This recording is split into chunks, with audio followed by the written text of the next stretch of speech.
Hello students, welcome back to my channel Simplified Chemistry. In this particular video, we are going to discuss a very important theory, that is VSEPR theory.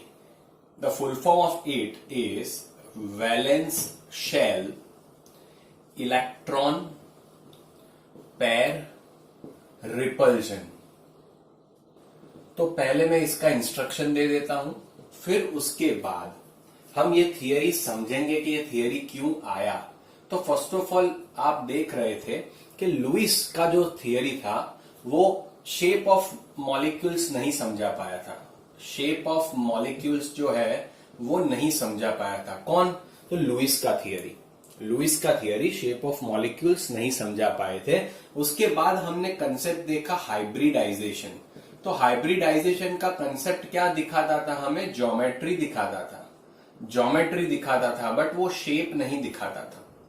Geometry दिखा पाया but shape नहीं दिखा पाया। तो ये concept को ध्यान में रख के पहले जो साइंटिस्ट थे वो थे सिज्विक एंड पॉवेल।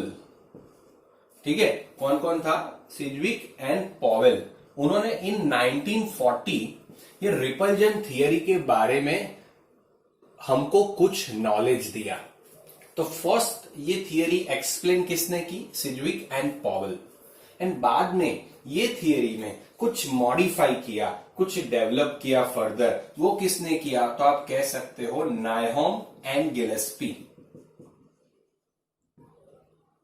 उन्होंने 1957 में ये थियरी को डेवलप किया। एंड आज हम जो थियरी पढ़ रहे हैं ये चारों ने जो कंट्रीब्यूशन दिया है उसके बाद पढ़ रहे हैं। बहुत ही मजेदार थियरी है। तो ये थियरी पर्टिकुलरली हमें क्या दिखाती है? तो शेप ऑफ मॉलिक्यूल दिखाती है, शेप। तो कि ये हाइब्रिडाइजेशन कहां गलत हुआ एंड कहां VSEPR थियरी आया सर, ये हमें समझाइए। तो पहले खाली इतना समझिए, valence shell electron pair repulsion theory was given by Sidgwick and Powell in 1940 and modified by नायहॉम एंड गिलेस्पी 1957। ये क्वेश्चन पूछते हैं। तो ये पर्टिकुलर थियरी हम क्यों पढ़ते हैं? तो ये थियरी पढ़ने का मेन रीजन वो है दोस्तों कि हमें शेप ऑफ मॉलिक्यूल्स इससे पता चलता है। क्या पता चलता है? शेप ऑफ मॉलिक्यूल इसके ऊपर से पता चलता है। क्लियर? ओके, समझ में आ गया। तो ये थियरी की जरूरत क्यों पड़ी, आइए देखते हैं। तो इसका स्क्रीनशॉट ले लीजिए पहले, फिर मैं आपको एग्जांपल के साथ समझाता हूं। ओके, तो अभी दोस्तों हम बात करते हैं CH4 की। समझिएगा, CH4 की बात करते हैं। तो CH4 के अंदर मैंने आपको हाइब्रिडाइजेशन का ट्रिक बताया था कैसे फाइंड करना है।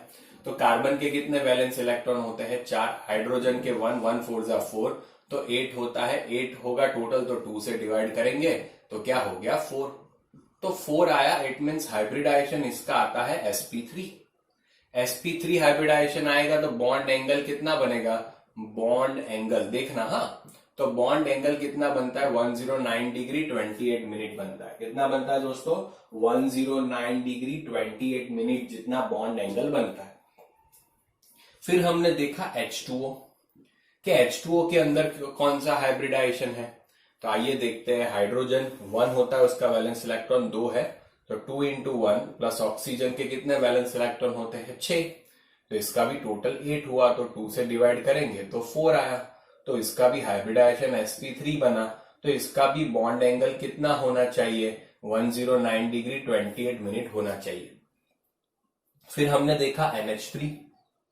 तो NH3 में क्या देखा हमने कि भाई चलो इसका भी हाइब्रिडाइजेशन फाइंड करें। नाइट्रोजन का 5 प्लस हाइड्रोजन 1 into 3, तो क्या हो गया? 8 डिवाइड बाय 2, तो क्या हो गया? 4। तो इधर भी 4 आया, तो ये भी sp3 हाइब्रिडाइजेशन शो कर रहा है। तो इसका भी बॉन्ड एंगल क्या होना चाहिए? 109 डिग्री 28 मिनट होना चाहिए। बराबर के नहीं? इतना होना चाहिए, यस और नो? ओके, बट एक्सपेरिमेंटली ये तो एक्सपेक्टेड था। चलो, ये सारे कितने एक्सपेक्टेड बॉन्ड एंगल थे। अभी एक्सपेरिमेंटली हमने देखा तो ये तो सही आया, 109 डिग्री 28 मिनट।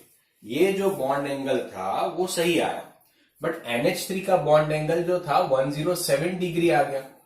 107.5 से 107 डिग्री आ गया। एंड ये जो बॉन्ड एंगल है 104.5 डिग्री टू 104 डिग्री के बीच में आया, तो ये आना चाहिए था 109 डिग्री 28 मिनट, क्योंकि हाइब्रिडाइजेशन ने क्या बताया, sp3 हाइब्रिडाइज ऑर्बिटल ऐसे अरेंज होती है, कैसे, टेट्राहेड्रल शेप में, सॉरी ज्योमेट्री में, तो इसके बीच में एंगल क्या बनता है 109 डिग्री 28 मिनट। इधर क्या होगा 109 डिग्री 20, बट इधर बॉन्ड एंगल 107 डिग्री में उससे कम आया, एंड इसमें इससे बहुत ज्यादा कम आया। तो ये जो कंसेप्ट था बॉन्ड एंगल का, ओके, तो ये कंसेप्ट हाइब्रिडाइजेशन यहां पे हिल गया, हाइब्रिडाइजेशन नहीं समझा पाया, हाइब्रिडाइजेशन ये बात नहीं समझा पाया, ये एक्सपेरिमेंटली तो ये क्यों आ रहा है, ये क्यों, प्रॉब्लम क्या हो रहा है। तो उसकी वजह से एक नई थियरी हम पढ़ रहे हैं, जो थियरी ये समझाती है कि इसका बॉन्ड एंगल में डिफरेंस क्यों है। वो थियरी ये समझाते हैं भले हाइब्रिडाइजेशन उनका सेम है, बट बॉन्ड एंगल में फर्क क्यों है, क्योंकि उनका शेप डिफरेंट है, उसकी वजह से। तो शेप क्यों डिफरेंट है, शेप में कौन से जो पर्टिकुलर थिंग होते हैं जो उसको अफेक्ट करते हैं शेप को, ये उन्होंने बताया है VSEPR थियरी में, सिज्विक एंड पॉवेल में। क्लियर? ओके, इतना समझ में आ गया दोस्तों। तो इसका स्क्रीनशॉट लीजिए, फिर हम आगे निकलते हैं। क्लियर? ओके, चलिए, ले लिया, डन। तो अभी उन्होंने क्या बताया, एक्चुअली थियरी एक ही मेन कंसेप्ट के ऊपर काम कर रही है, थियरी एक ही मेन कंसेप्ट के ऊपर काम कर रही है कि आपको पता है कि इलेक्ट्रॉन दोनों का नेगेटिव चार्ज है, दोनों का नेगेटिव चार्ज है, तो नेगेटिव चार्ज के बीच में क्या होता है, रिपल्जन होता है, ये आप जानते हो, ये आप जानते हो। अभी कार्बन जो है और हाइड्रोजन ऐसे टेट्राहेड्रली एक दूसरे के साथ अरेंज होते हैं, तो इधर भी तो इलेक्ट्रॉन्स है सारे। तो हमें पता था इलेक्ट्रॉन दो टाइप के होते हैं, एक होते हैं बॉन्डिंग इलेक्ट्रॉन पेयर और एक होता है non bonding electron pairs. Non bonding electron pair जिसे हम लोन पेयर कहा करते थे, याद है कि नहीं? ओके, तो दो टाइप के इलेक्ट्रॉन होते हैं। तो मेन ये थियरी के हिसाब से उन्होंने क्या बताया कि अगर कोई मॉलिक्यूल है, कोई भी मॉलिक्यूल है, उसके अंदर लोन पेयर अवेलेबल है, तो लोन पेयर और लोन पेयर के बीच में मैक्सिमम रिपल्जन होगा। लोन पेयर और लोन पेयर के बीच में मैक्सिमम रिपल्जन होगा। फिर lone pair and bonding pair के बीच में रिपल्जन होगा, एंड फिर बॉन्डिंग पेयर और बॉन्डिंग पेयर के बीच में रिपल्जन होगा। ये उन्होंने मेन बात बताई और इसने पूरा हिस्ट्री चेंज कर डाला कि ये ऐसा बताया कि भाई ये सारे इलेक्ट्रॉन है। अभी आप देखिए कार्बन है, तो कार्बन के सारे इलेक्ट्रॉन बॉन्डिंग पेयर है, उसके पास कोई लोन पेयर नहीं है। इट मीन ये बॉन्डिंग पेयर के बीच में रिपल्जन होता है, यस होता है, नेगेटिव चार्ज है तो रिपल्जन तो करेगा ही। क्लियर? बट ये थियरी हमें ये बताती है कि लोन पेयर के बीच में मैक्सिमम रिपल्जन होता है, फिर लोन पेयर और बॉन्डिंग पेयर के बीच में होता है, एंड फिर बाद में आप कह सकते हो बॉन्डिंग पेयर और बॉन्डिंग पेयर के बीच में रिपल्जन होता है। क्लियर? Okay, done. तो ये रिपल्जन की वजह से क्या हुआ कि ये रिपल्जन की वजह से ये जो ज्योमेट्री होती है वो चेंज हो जाती है। ये जो पर्टिकुलरली ज्योमेट्री होती है उनकी, वो पूरा का पूरा क्या हो जाता है, चेंज हो जाता है। दोस्तों समझिएगा ये क्या बात है कि उनकी ज्योमेट्री क्या हो जाती है, चेंज हो जाती है। And due to this reason उनका शेप डिफरेंट होता है एंड उनका बॉन्ड एंगल भी डिफरेंट होता है। इधर बॉन्ड एंगल आप देखोगे तो 109 डिग्री 28 मिनट है। आइए इसे समझाता हूं मैं, ठीक है?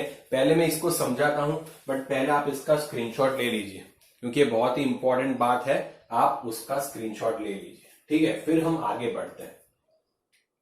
स्क्रीनशॉट ले लीजिए, डन। इन शॉर्ट ये बात आपको याद रखना है, मैं फिर से लिखूंगा इधर, टेंशन मत लीजिए। Okay,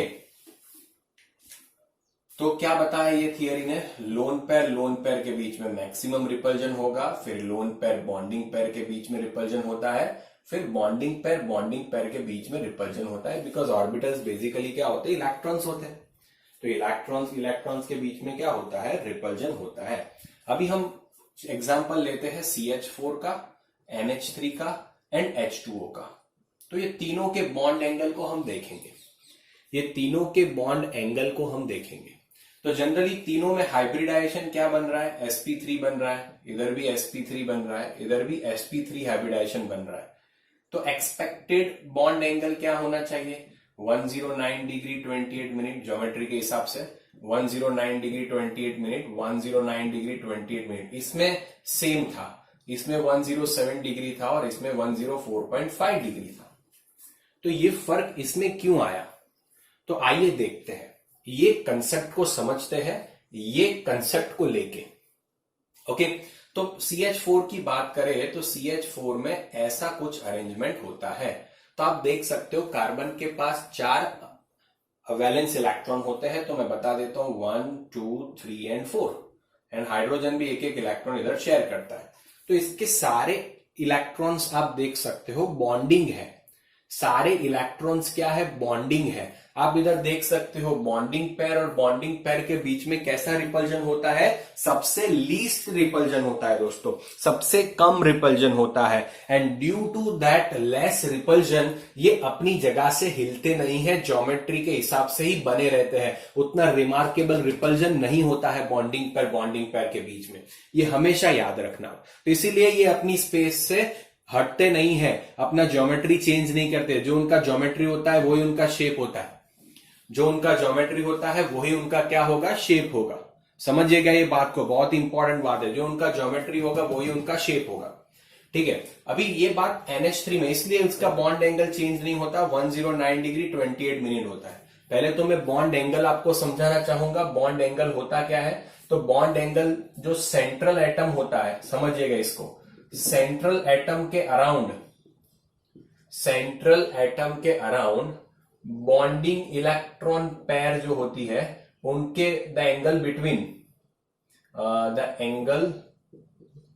between the bonding electron pair around surrounded by central atom, it mean central atom के आजू बाजू, जैसे हम बात करें OHH, ओके, तो ऑक्सीजन ये है, सेंट्रल एटम है, सेंट्रल एटम के आजू बाजू की जो बॉन्डिंग इलेक्ट्रॉन पेयर है उनके बीच का जो एंगल बनता है उसे हम क्या कहते हैं, बॉन्ड एंगल कहते हैं।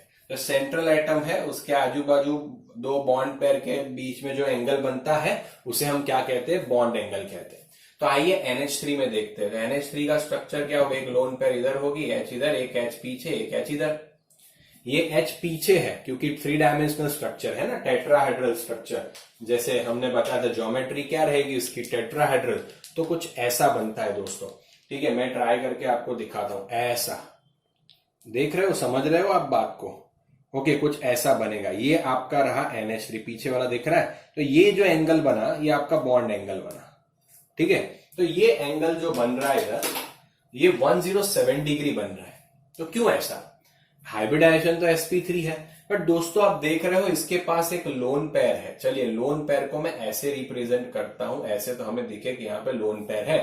तो अभी आप देखिए लोन पेयर और बॉन्डिंग पेयर, तो लोन पेयर और बॉन्डिंग पेयर के बीच में रिपल्जन होगा कि नहीं। तो ये लोन पेयर है तो ये दोनों बॉन्डिंग पेयर को क्या करेगी, रिपल करना चाहेगी, उसको एक दूसरे से, इन दोनों को ये डिस्टेंस जो है वो हटेगा, ये डिस्टेंस भी क्या होगा, वो दूर करना चाहेंगे। तो उससे क्या होगा, आप समझना बात, एग्जैक्टली ये जो पेन है वो लोन पेयर है एंड मेरे जो हाथ है वो बॉन्डिंग इलेक्ट्रॉन पेयर है। मेरे दो हाथ के बीच का जो एंगल है उसे बॉन्ड एंगल कहते हैं, मेरे जो हाथ के बीच का जो एंगल है उसे बॉन्ड एंगल कहते हैं। बट लोन पेयर और बॉन्डिंग इलेक्ट्रॉन पेयर के बीच में क्या होता है, रिपल्जन होता है। तो मैं क्या करूंगा, ये जो इलेक्ट्रॉन ये इलेक्ट्रॉन के बीच में रिपल्जन हो रहा है, ये इलेक्ट्रॉन के बीच में, तो वो एक दूसरे से दूर जाना चाहेंगे, तो दूर जाएंगे। आप देखिए ये इलेक्ट्रॉन पेयर लोन पेयर से बॉन्डिंग इलेक्ट्रॉन पेयर कहां जाएगी, दूर जाएगी। आप देख सकते हो दूर जाएगी, पहले ऐसे था तो बॉन्ड एंगल आप देख सकते थे ज्यादा था, अभी दूर गई, इससे दूर गया, तो बॉन्ड एंगल क्या हो रहा है, आप ही देखिए बॉन्ड एंगल क्या हो रहा है, कम हो रहा है। ओके, तो बॉन्ड एंगल इसकी वजह से कम हो रहा है क्योंकि लोन पेयर और बॉन्डिंग पेयर के बीच में क्या होता है, रिमार्केबल रिपल्जन होता है my dear student. And due to remarkable repulsion ये क्या होता है कि ये जो बॉन्डिंग पेयर है वो पोजीशन उनकी ज्योमेट्री चेंज करती है एंड वो ऐसे अरेंज होती है कि उनके बीच का रिपल्जन कैसा हो, मिनिमम हो। And due to this reason bond angle में फर्क आता है दोस्तों, ड्यू टू दिस रीजन इतना बॉन्ड एंगल में फर्क आता है। ये हमने समझा VSEPR थियरी से, है ना बहुत आसान, क्लियर, ओके, है ना बहुत आसान। अभी देखिए H2O में इतना ज्यादा डिक्रीज क्यों हुआ, तो आप देखिए कि भाई H2O है तो उसका स्ट्रक्चर ऐसा है, उसके अंदर 2 लोन पेयर है। आप समझिए ये बॉन्ड एंगल पहले था, अभी 2 लोन पेयर है, तो 2 लोन पेयर का रिपल्जन ये दोनों में क्या होगा, ज्यादा होगा, तो ज्यादा एक दूसरे से दूर जाएंगे, ज्यादा एक दूसरे से दूर जाएंगे, लोन पेयर से ज्यादा दूर जाएंगे तो बॉन्ड एंगल ज्यादा कम होगा। उसकी वजह से ये बॉन्ड एंगल 104.5 डिग्री पाया जाता है इसके अंदर, तो क्या H2O के अंदर। तो मेनली ये रीजन है। तो बॉन्डिंग पर इतना अफेक्टिव नहीं होता है, तो इससे ज्योमेट्री चेंज नहीं होती। बट जब भी लोन पेयर बॉन्डिंग पर रिपल्जन एग्जिस्टेंस में आता है तो ये जो मॉलिक्यूल है अपना ओरिजिनल ज्योमेट्री नहीं दिखाता है, वो ज्योमेट्री चेंज होता है। इट मीन्स उसका जो शेप है वो डिफरेंट रहता है, उसका जो शेप है डिफरेंट हो जाता है। And due to this reason उसका बॉन्ड एंगल में क्या आने लगता है, फर्क आने लगता है। And due to this reason only there is a change in bond angle. तो इधर भी यही होता है कि जब लोन पेयर रिपल्जन होता है, लोन पेयर, ये दोनों लोन पेयर के बीच में भी रिपल्जन होगा, तो आप देख सकते हैं बहुत ही ज्यादा रिपल्जन होगा, तो ये दोनों एक दूसरे से दूर जाएंगे, उससे ये दोनों को भी फर्क पड़ेगा, देख सकते हो आप, ठीक है। तो हमेशा याद रखना ये जो थियरी था, ओके, मोस्ट इंपॉर्टेंट थियरी है VSEPR। तो अभी मैं दिखाता हूं कितने कितने चेंजेस आते हैं, क्या होता है, मैं आपको सब दिखाता हूं, ठीक है। तो मेरे साथ बने रहना, मेरे साथ बने रहना, एंड इसका ट्रिक भी मैं बाद में आपको बताऊंगा, ठीक है। तो ये बहुत ही इंपॉर्टेंट है, आप याद रखना, इसका स्क्रीनशॉट ले लीजिए। आपको रीजन पूछेंगे कि भाई explain H2O has bond angle 104.5 दो there is a hybridisation sp3। तो आपको ये पूरा थियरी जो मैंने बताया आपको, वो पूरी बात आपको एक्सप्लेन करनी पड़ेगी, ठीक है, ओके, है ना आसान।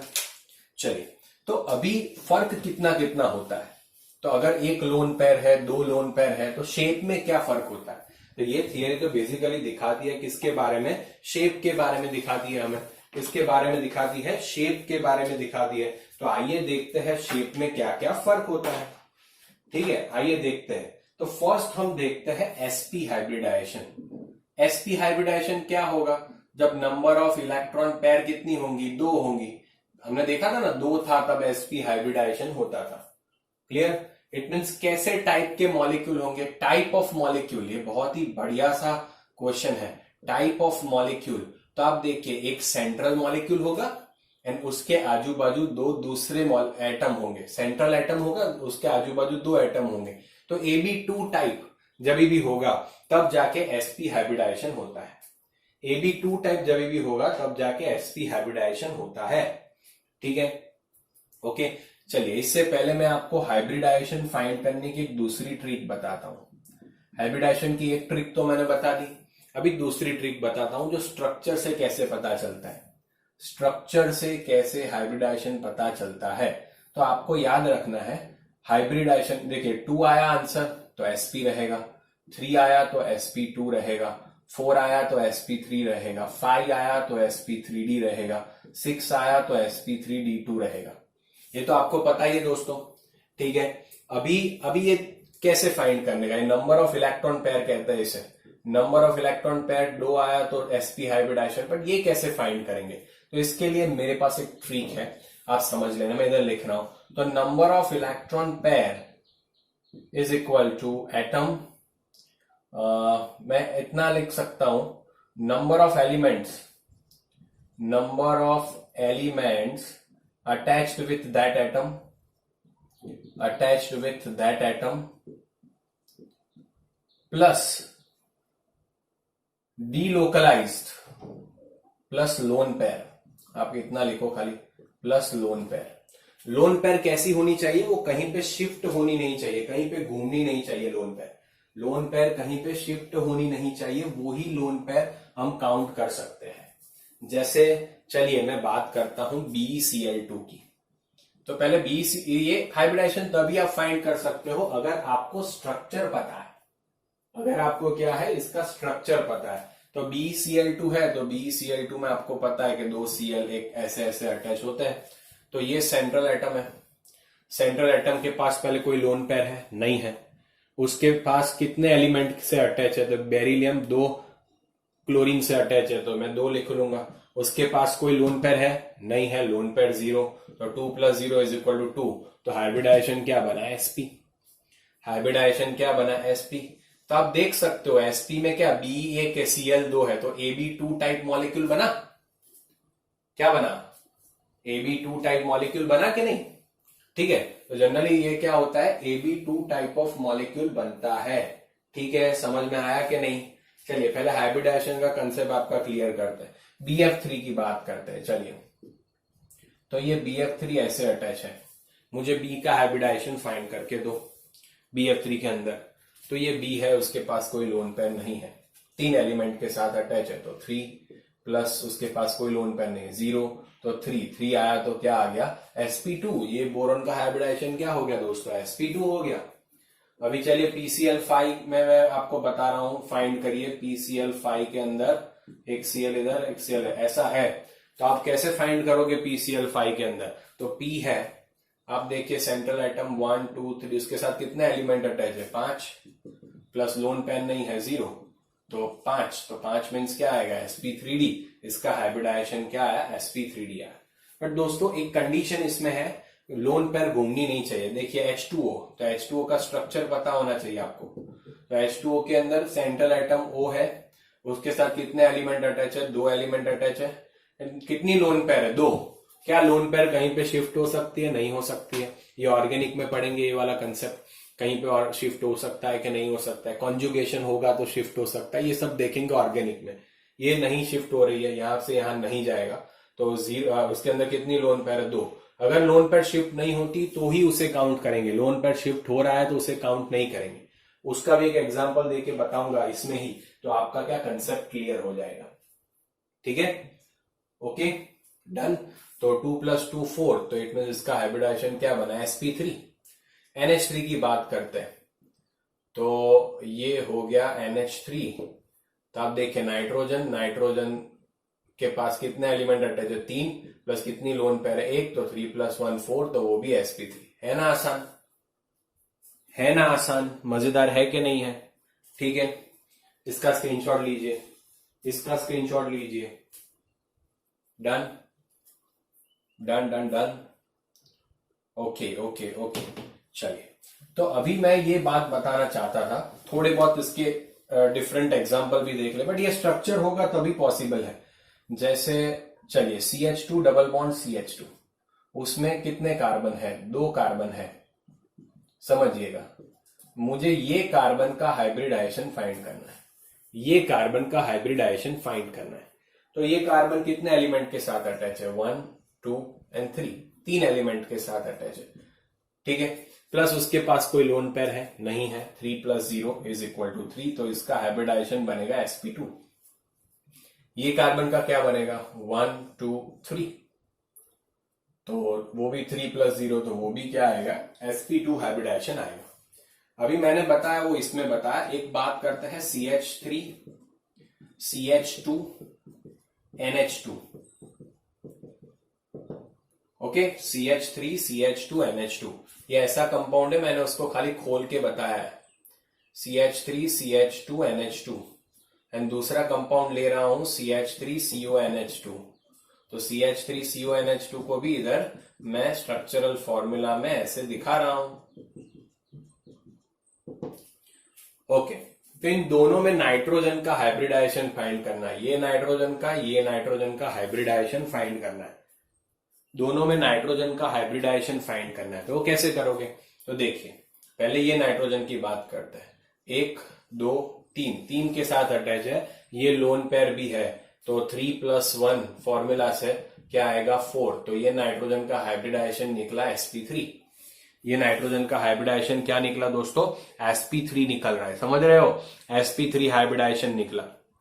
ठीक है, ये नाइट्रोजन की बात करें तो लगता कैसा है, 1 2 3 एंड 4, तो ये भी sp3 लग रहा है, बट नहीं, ये sp3 नहीं है, ये sp2 हाइब्रिडाइजेशन शो करता है।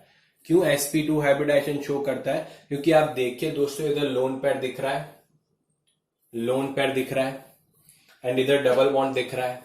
तो हमेशा याद रखना, लोन पेयर के बाद सिग्मा बॉन्ड और फिर डबल बॉन्ड दिखे, लोन पेयर के बाद सिग्मा बॉन्ड फिर डबल बॉन्ड दिखे, इट मीन लोन पेयर के बाद सिग्मा बॉन्ड फिर पाई बॉन्ड। तो लोन पेयर और पाई बॉन्ड के बीच में सिग्मा बॉन्ड हो, लोन पेयर पाई बॉन्ड के बीच में सिग्मा बॉन्ड हो, इसे कॉन्जुगेशन कहा जाता है। डिटेल में ऑर्गेनिक में समझेंगे, इधर समझिए, कॉन्जुगेशन कहा जाता है। तो जब भी ऐसी सिचुएशन आती है, जब भी ऐसी सिचुएशन आती है, तब जाके ये लोन पेयर इधर शिफ्ट हो जाएगा एंड ये उसके एलिमेंट के ऊपर चला जाएगा। तो जनरली होता क्या है, इसमें दिखाता हूं, चलिए।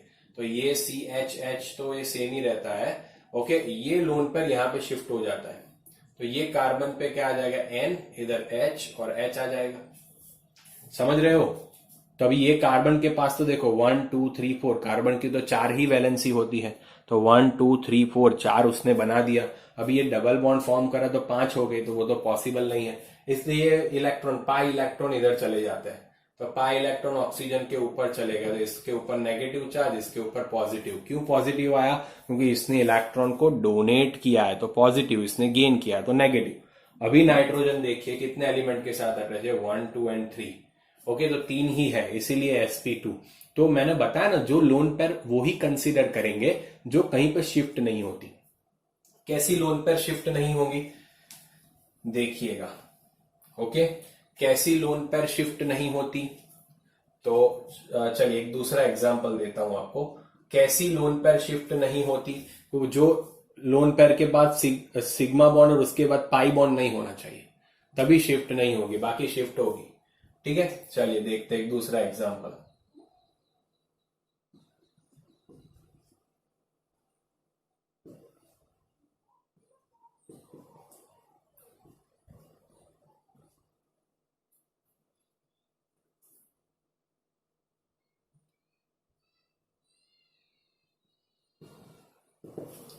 अभी आप मुझे बताइए, अभी ये जो नाइट्रोजन आया, ये जो नाइट्रोजन की बात कर रहे हैं, उसका हाइब्रिडाइजेशन क्या बनेगा, उसका हाइब्रिडाइजेशन क्या बनेगा? तो भाई इधर क्या आया कि भाई ये कार्बन जो है, जो आप देख सकते हो, लोन पेयर और pi bond, lone pair sigma bond pi bond, तो ये लोन पेयर को नहीं कंसीडर करेंगे, तो ये लोन पेयर को हम कंसीडर नहीं करेंगे।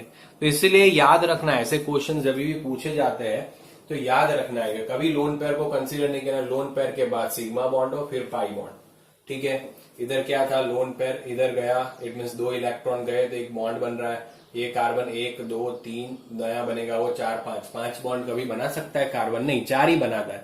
इसलिए ये जो इलेक्ट्रॉन है वो निकल के O पर आ जाते हैं। इसीलिए मैंने बताया था ना, वो सिग्मा बॉन्ड और पाई बॉन्ड के डिफरेंस में, कि पाई बॉन्ड कैसे होते हैं, मोबिलाइज्ड होते हैं, वो घूमते हैं। सिग्मा बॉन्ड कभी नहीं घूमते, पाई बॉन्ड ही घूमते हैं। बताया था कि नहीं बताया था आपको? ठीक है, तो ये वाला कंसेप्ट है इसमें। इन शॉर्ट ये हाइब्रिडाइजेशन फाइंड कर सकते हैं, स्क्रीनशॉट लीजिए, ओके। तो इन शॉर्ट हमें क्या पता चला, हमें क्या पता चला VAC PR थियरी से, हमें क्या पता चला VAC PR थियरी से? मैं इधर लिख रहा हूं, अगर लोन पेयर है, if lone pair is present, if lone pair is present, so geometry जो होगी उसकी will not be equal to its shape. तो उसका शेप ज्योमेट्री सेम नहीं रहेगा, क्योंकि लोन पेयर होगी तो रिपल्जन होगा, तो उसका शेप चेंज होगा। The shape will be different, shape will be different. उसकी ज्योमेट्री तो वही रहेगी, बट उसका शेप क्या हो जाएगा, चेंज हो जाएगा। लोन पेयर है, क्यों?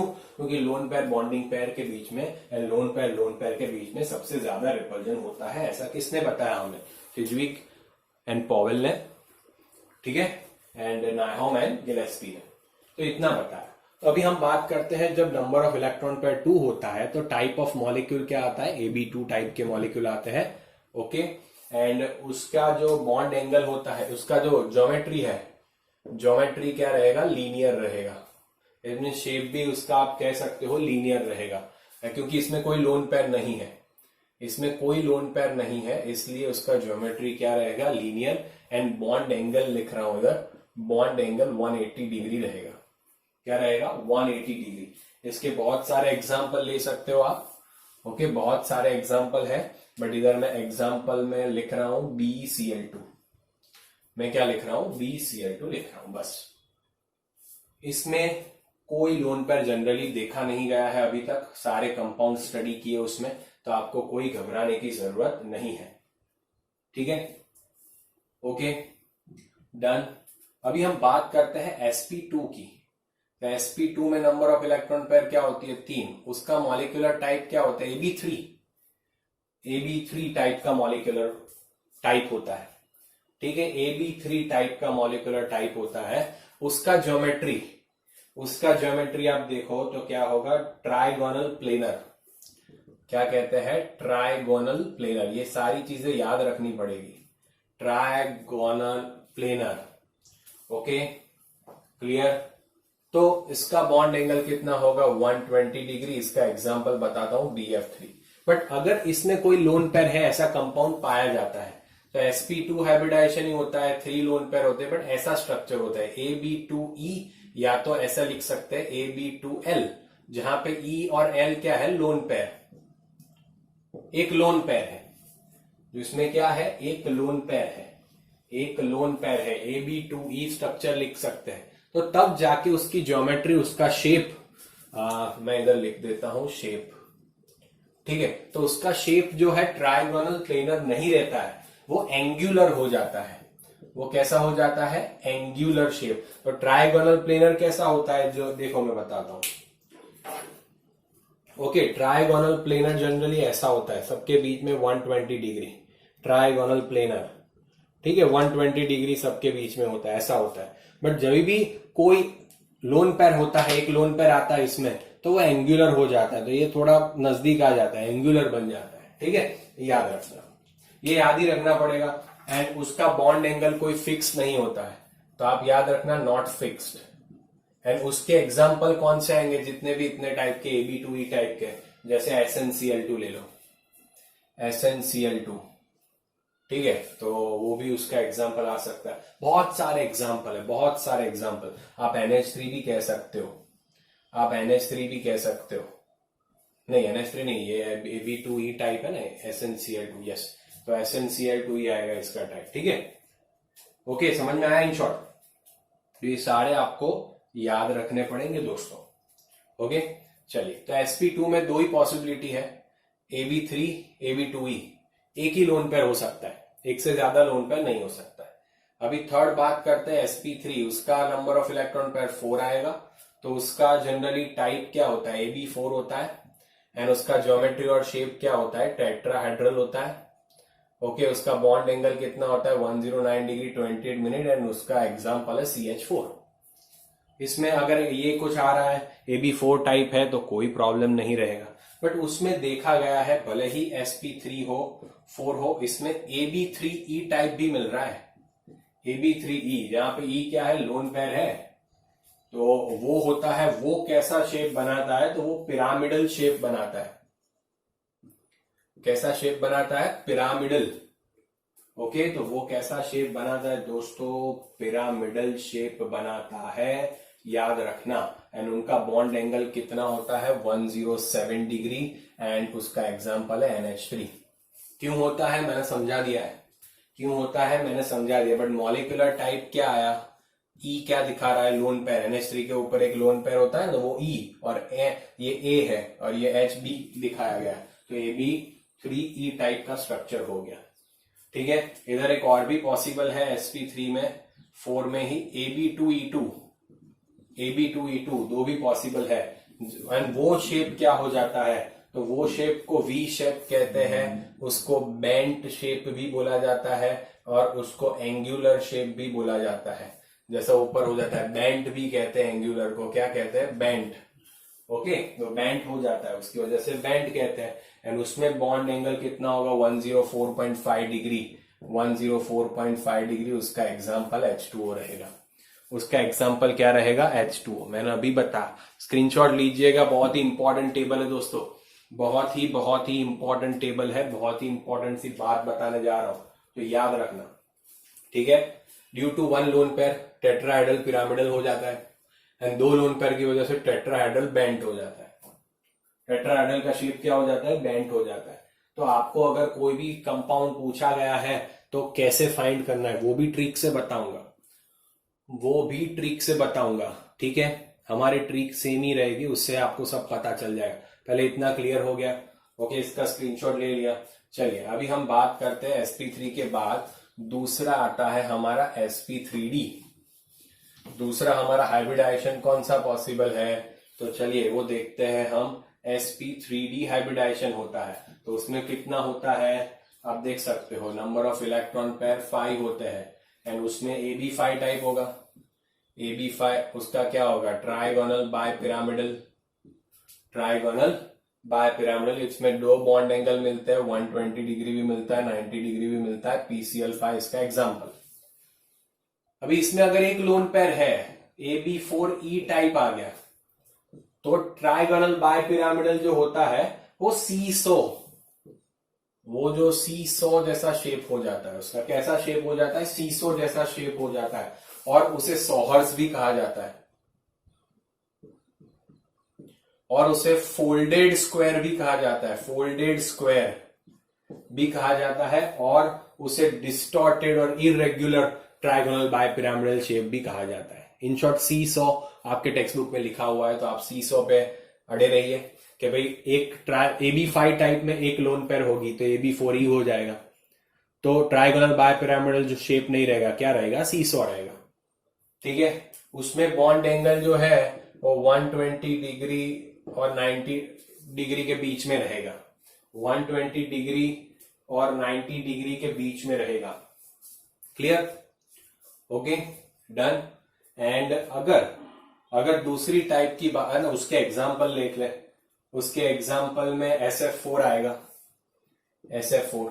ये एग्जाम्पल आपको याद रखने की जरूरत नहीं है, मैं आपको बता दूंगा कैसे। एक ट्रिक है अपने पास, उससे पूरा सॉल्व हो जाएगा। दूसरा क्या पॉसिबल है, तो ab3e2 भी पॉसिबल है कि भाई तीन बॉन्डिंग और दो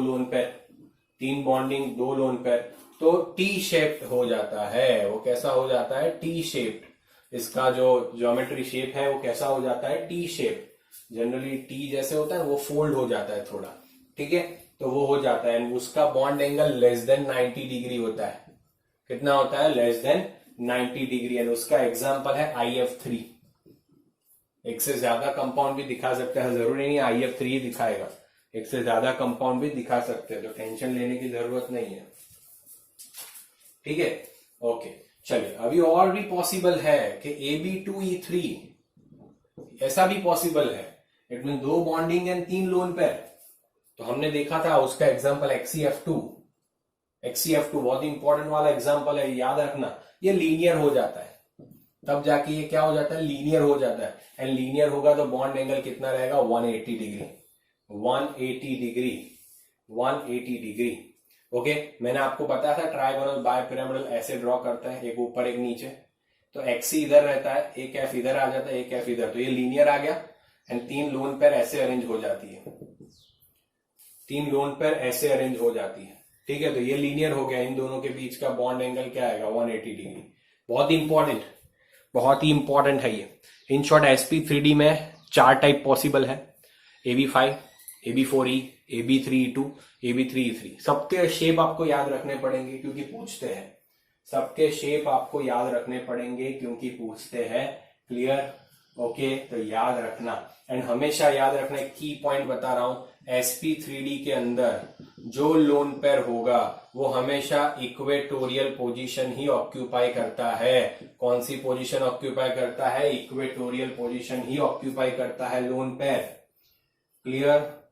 ओके, उसमें ही ऑक्यूपाई करता है, तो उसे याद रखना। इसका स्क्रीनशॉट ले लीजिए दोस्तों, बहुत ही इंपॉर्टेंट बात है ये आपको याद रखना पड़ेगा। इसमें कुछ दूसरा मैं नहीं कर सकता, आपको ये दोनों चीजें तो याद रखनी पड़ेगी, क्योंकि ये तो आपको मैं ट्रिक से बता दूंगा, ठीक है। डन। चलिए तो फिर अभी बात करते हैं sp3d3। sp3d देखा ना, अभी तो sp3d2 भी बाकी है। तो चलिए देखते हैं sp3d2, तो 6 नंबर ऑफ इलेक्ट्रॉन पेयर होता है। टाइप ऑफ मॉलिक्यूल क्या रहेगा, AB6 रहेगा। उसका ज्योमेट्री क्या रहेगा, ऑक्टाहेड्रल। ऑक्टाहेड्रल है तो बॉन्ड एंगल 90 डिग्री, SF6 क्या रहेगा, SF6। Done, clear, okay. अभी इसमें कौन सा पॉसिबल है, तो 6 होगा जिसका नंबर ऑफ इलेक्ट्रॉन पेयर, उसमें एक पॉसिबल है AB5E, इट मीन्स 5 बॉन्डिंग और एक लोन पेयर। क्या आएगा, 5 बॉन्डिंग एक लोन पेयर, जिसे उसका जो शेप होगा वो उसे स्क्वायर पिरामिडल कहा जाता है। उसे क्या कहा जाता है, स्क्वायर पिरामिडल। तो खाली इतना आपको याद रखना पड़ेगा, स्क्वायर पिरामिडल होता है, बॉन्ड एंगल नॉट फिक्स्ड, इसलिए NF लिख रहा हूं। एग्जाम्पल रहेगा ICl5, एग्जाम्पल क्या रहेगा, ICl5। एंड दूसरा जो होता है AB4E2 में 4 बॉन्डिंग 2 लोन पेयर, उसे स्क्वायर प्लेनर कहा जाता है। देखिएगा इसमें सब लोग गलती करते हैं, square pyramidal and square planar दोनों डिफरेंट है, ठीक है। Square pyramidal and square planar दोनों डिफरेंट है, ओके। उसमें बॉन्ड एंगल 90 डिग्री रहता है। इसका एग्जाम्पल है XCF4, इसका एग्जाम्पल क्या है, XCF4, उसका स्क्वायर प्लेनर शेप होता है दोस्तों, ठीक है। स्क्वायर प्लेनर शेप होता है, समझ में आया सबको, is it clear to everyone, done, okay. अभी देखते हैं sp3d3, तो sp3d3 में 7 होता है, AB7 टाइप, एंड उसका शेप क्या था, तो उसका शेप तो ऑलरेडी पेंटागोनल बाइपिरामिडल था। पेंटागोनल मैंने लिखाया था आपको, पेंटागोनल बाइपिरामिडल है, तो उसका बॉन्ड एंगल क्या क्या होता है, एक 72 डिग्री होता है, एक 90 डिग्री होता है, ठीक है। उसमें example well known famous example क्या रहेगा, IF7, क्या रहेगा, IF7, क्लियर, ओके। अभी उसमें क्या, उसमें कोई लोन पेयर वाला कंपाउंड पॉसिबल है, यस यस यस, क्यों नहीं, उसमें पॉसिबल है, वो है AB6E टाइप। तो उसका टाइप क्या हो गया, AB6E टाइप, AB6E टाइप हो गया।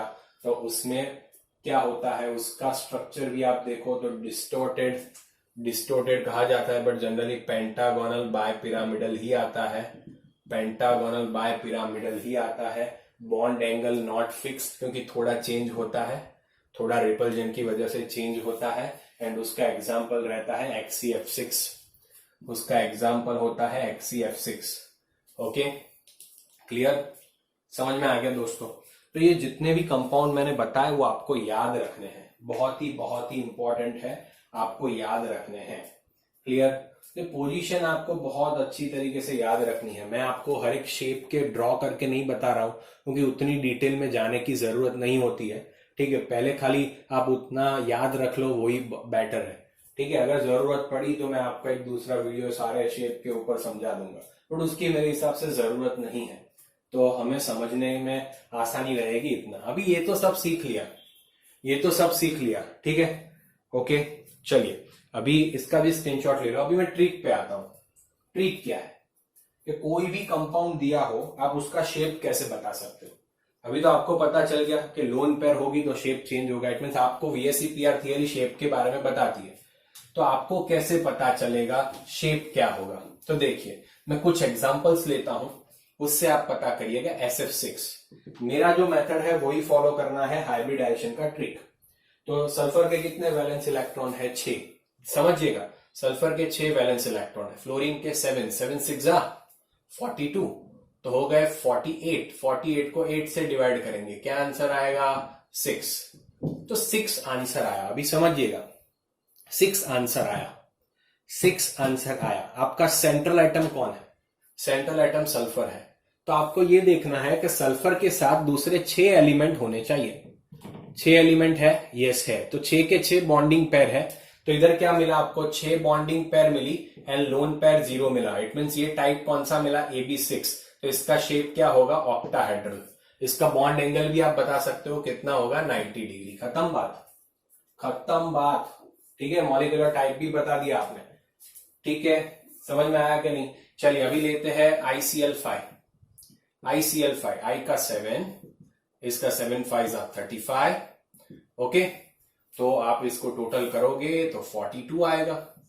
तो 8 से डिवाइड करोगे तो 8 5 42। सॉरी 8 5 40, रिमाइंडर क्या बचेगी, 2 बचेगी, उसको 2 से डिवाइड करेंगे 1, तो उसको ऐड करेंगे तो 5 + 1 = 6। तो सेंट्रल एटम के पास आंसर 6 आया, तो कितनी बॉन्डिंग पेयर होनी चाहिए, 6 बॉन्डिंग पेयर होनी चाहिए, टोटल पेयर 6 होनी चाहिए। इसमें से वो 5 Cl के साथ अटैच है, तो बॉन्डिंग पेयर क्या हो जाएगी, 5 हो जाएगी, और लोन पेयर 1 हो जाएगी। तो उसका मॉलिक्यूलर टाइप क्या बन गया, AB5E टाइप बन गया। दोस्तों याद करिए, AB5E टाइप था, उसका स्ट्रक्चर क्या था, स्क्वायर पिरामिडल। उसका स्ट्रक्चर क्या था, स्क्वायर पिरामिडल। ठीक है, ओके, तो आपको उसका शेप पता चल गया कि ICl5 का शेप क्या है, स्क्वायर पिरामिडल। इन शॉर्ट आपको आंसर देखना है, सेंट्रल एटम देखना है। अगर ये 6 आ रहा है तो इधर 6 होते तो 0 लोन पेयर, इधर 5 है तो 5 बॉन्डिंग पेयर, 1 लोन पेयर।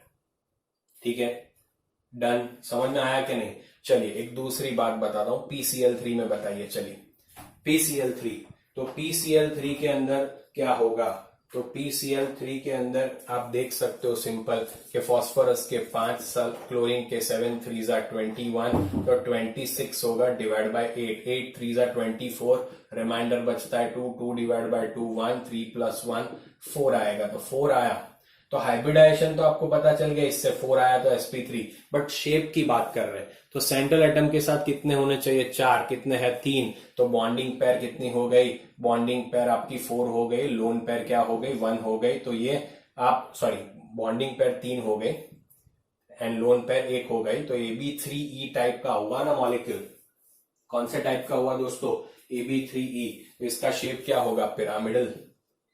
इसका शेप क्या होगा, पिरामिडल। इन शॉर्ट आपको यही याद रखना है, इन शॉर्ट आपको यही याद रखना है दोस्तों, इसका शेप। खाली आपने एक बार याद कर लिया कि मॉलिक्यूलर टाइप ये आया तो इसका शेप ये है। तो कोई भी कंपाउंड क्यों ना पूछे, उसके एग्जाम्पल को आपको रटने की जरूरत नहीं पड़ेगी। आप ये मेरा ट्रिक समझ लोगे, आप कोई भी कंपाउंड के अंदर अगर आपको ऐसा पूछा गया कि HCF2 के अंदर लोन पेयर कितनी है फाइंड करिए, ऐसा क्वेश्चन पूछा गया, HCF2 के अंदर लोन पेयर, तो कोई दिक्कत नहीं है, Hc + 2F है, तो 8 + 7 2 14, ओके, 22, तो 8 2 16, कितनी रिमाइंडर बचती है, तो रिमाइंडर बचती है 6 डिवाइड बाय 2, तो 3 आएगा, तो 2 + 3 = 5। हाइब्रिडाइजेशन उसका आएगा sp3d, बट उसका 5 आ रहा है, उसके साथ कितने 2, तो 2 बॉन्डिंग पेयर है एंड 3 लोन पेयर है। आ गया, शेप क्या होगा, लीनियर।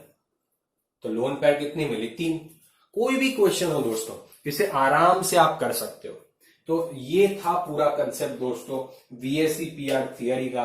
तो ये जो लुईस का लिमिटेशन था वो VSEPR ने वैलेंस बॉन्ड थियरी के हिसाब से बाद में धीरे धीरे ये VSEPR तक पहुंचे हम, एंड VSEPR थियरी ने हमें शेप के बारे में पर्टिकुलर एकदम सटीक इंफॉर्मेशन दी।